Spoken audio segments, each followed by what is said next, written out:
गलही ग हमरा छोड़ दलही ग मैया भूल गलही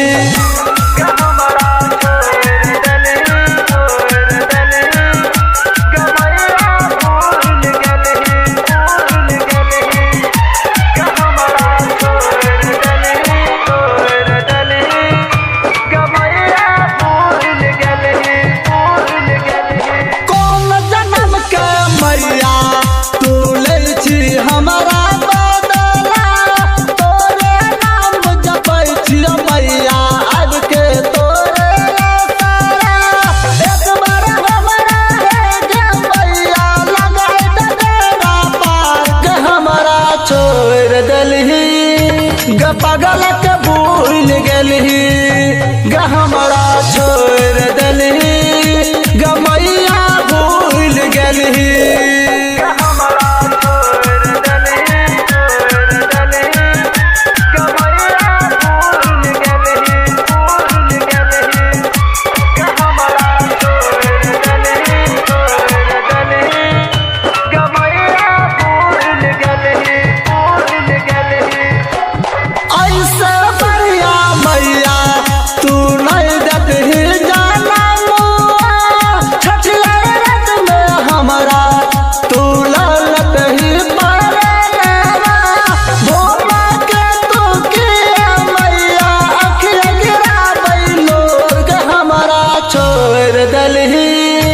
ग पागल के भूल गलही ग हमरा छोड़ दलही ग मैया भूल गलही।